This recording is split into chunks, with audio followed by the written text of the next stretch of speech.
মানুষ সৃষ্টির উদ্দেশ্য ও কারণ সম্পর্কে বিভিন্ন দৃষ্টিকোণ থেকে গভীর ব্যাখ্যা রয়েছে। মূলত ইসলাম ধর্মীয় ও আধ্যাত্মিক দৃষ্টিকোণ থেকে এর উত্তর সবচেয়ে স্পষ্টভাবে পাওয়া যায়। প্রধান কারণগুলো নিচে আলোচনা করা হলো। ১. একমাত্র সৃষ্টিকর্তার ইবাদত উপাসনা করা। ইসলাম ধর্ম অনুযায়ী মানুষকে সৃষ্টির মূল উদ্দেশ্য হল আল্লাহর ইবাদত বা দাসত্ব করা।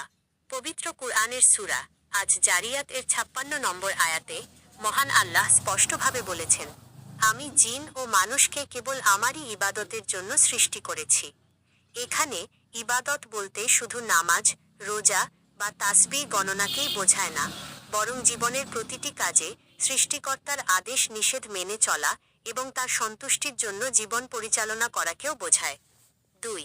পৃথিবীতে আল্লাহর খলিফা বা প্রতিনিধি হওয়া।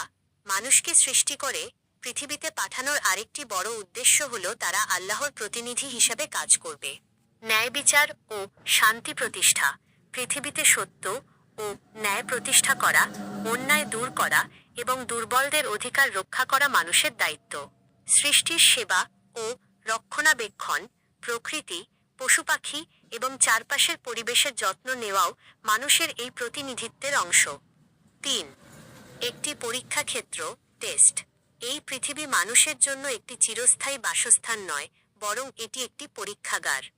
মানুষের ভেতর ভালো এবং মন্দ উভয় গুণই দিয়ে দেওয়া হয়েছে এবং তাকে বেছে নেওয়ার স্বাধীনতা, ফ্রি উইল দেওয়া হয়েছে। সূরা আল মুলক এর ২ নম্বর আয়াতে বলা হয়েছে, যিনি সৃষ্টি করেছেন মৃত্যু ও জীবন, যাতে তোমাদের পরীক্ষা করেন যে কর্মে তোমাদের মধ্যে কে সর্বোত্তম, কে প্রতিকূল পরিস্থিতিতেও সৃষ্টিকর্তার প্রতি কৃতজ্ঞ থাকে এবং কে অহংকারী হয়ে পথভ্রষ্ট হয়, তা যাচাই করাই এই জীবনের উদ্দেশ্য। ৪. মানবীয় দৃষ্টিকোণ, দার্শনিক ও সামাজিক প্রেক্ষাপট। ধর্মীয় ব্যাখ্যার পাশাপাশি জাগতিক ও দার্শনিক দিক থেকেও মানুষের অস্তিত্বের কিছু উদ্দেশ্য রয়েছে। জ্ঞানের বিকাশ ও আবিষ্কার, মহাবিশ্বকে জানা, বিজ্ঞান ও প্রযুক্তির উন্নতি করা এবং আল্লাহর সৃষ্টিশৈলী দেখে সত্যকে উপলব্ধি করা। ভালোবাসা ও সহানুভূতি ছড়ানো, একে অপরের বিপদে এগিয়ে আসা, সমাজে সহানুভূতি, দয়া ও ভালোবাসার বন্ধন তৈরি করা।